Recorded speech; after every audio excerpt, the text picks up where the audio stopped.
بسم اللہ الرحمن الرحیم۔ السلام علیکم ورحمۃ اللہ وبرکاتہ۔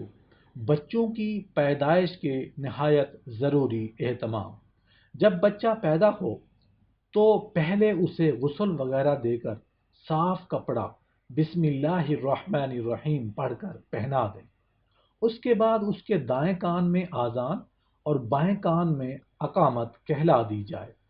اگر کوئی مرد یا بچہ اذان کہنے والا نہ ہو تو عورت بھی اذان اس کے کان میں کہہ سکتی ہے۔ کان میں اذان کہنے سے بچے کو ام الصبیان کی بیماری یعنی بچوں کی جو مرگی جیسے ہندی میں مسان کہتے ہیں نہیں ہوتی۔ اذان میں کان دینے سے بچوں میں ام الصبیان کی بیماری نہیں ہوتی۔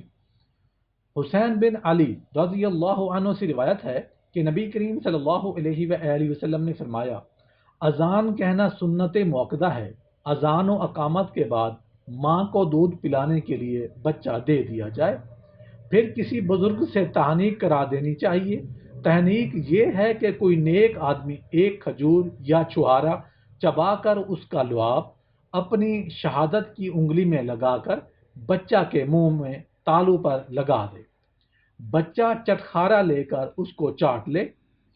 اس طرح ایک نیک شخص کا لعاب دہن بچے کے لعاب میں مل جائے گا تو انشاءاللہ بچے کے لیے برکت اور نیکی کا سبب ہوگا۔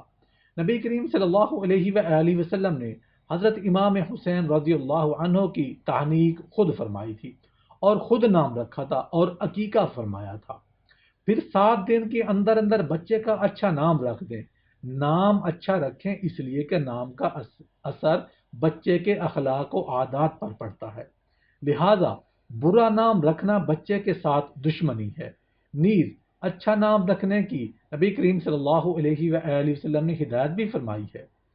ابو داؤد شریف کی روایت میں ہے کہ نام اچھا رکھا کرو، قیامت میں تم کو تمہارے ناموں سے اور باپوں کے نام سے پکارا جائے گا۔ ناموں میں وہ نام پسند کیے گئے ہیں جن میں عبد کا لفظ آئے، مثلا سب سے اچھا نام عبداللہ، پھر عبد الرحمن، مگر ضروری نہیں ہے کہ یہی نام رکھے جائیں۔ جو نام بھی رکھو وہ اچھا ہو، ایسا نہ ہو کہ جس میں شرک کی بو آتی ہو، مثلا عبد النبی، نبی بخش، خواجہ بخش وغیرہ۔ نیز نام بے معنی بھی نہ ہوں جیسے گھسیٹا، چٹو، پپو، مکو، بکو وغیرہ، ایسے نام نہیں رکھنے چاہیے۔ نبیوں ولیوں کے نام رکھنے میں برکت ہے، اور پھر اس کا خیال بھی رہے کہ ان ناموں کو لیتے وقت بچے کو گالیاں یا کوسنے دینے سے پرہیز کیا جائے، ورنہ ان مقدس ناموں کی بے ادبی آئے گی۔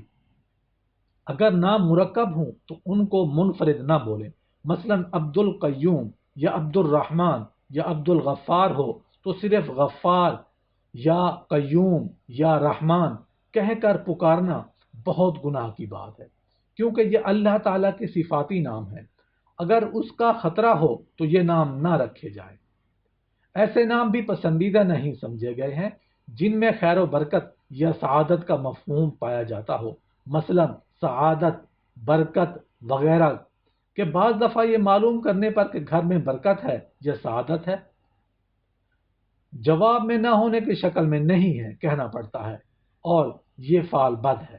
نیز وہ نام جس میں ترفع اور بڑائی کا پہلو وہ بھی ممنوع ہے، جیسے برا، اس لیے کہ فرمایا گیا ہے اپنے آپ کو پاک باز قرار مت دو۔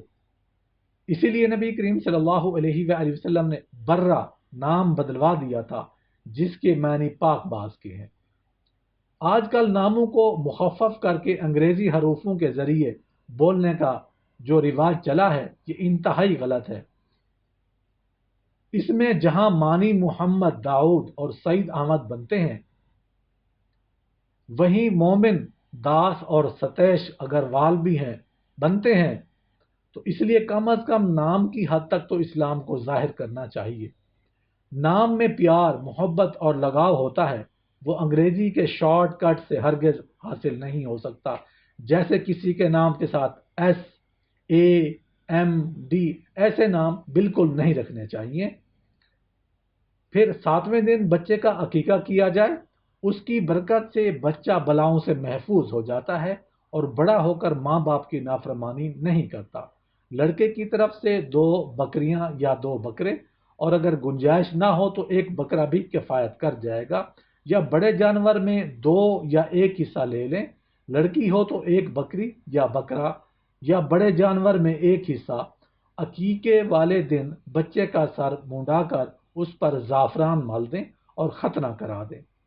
حضرت سمرہ بن جندب رضی اللہ عنہ سے روایت ہے کہ نبی کریم صلی اللہ علیہ وآلہ وسلم نے فرمایا کہ ہر بچہ اپنے عقیقے میں گروی رہتا ہے، لہٰذا 7ویں دن اس کا عقیقہ کر دیا جائے اور اس کے بال مونڈ دیے جائیں، نیز اس کا نام رکھ دیا جائے۔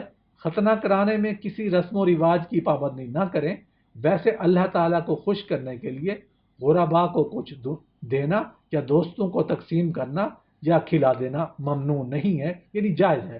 البتہ اگر آپ کے رشتہ داروں یا پڑوسیوں یا محلہ میں لوگ غریب ہوں جو ایسا نہیں کر سکتے تو آپ بھی نہ کریں، ورنہ آپ کو اپنی حالت پر مایوسی ہوگی۔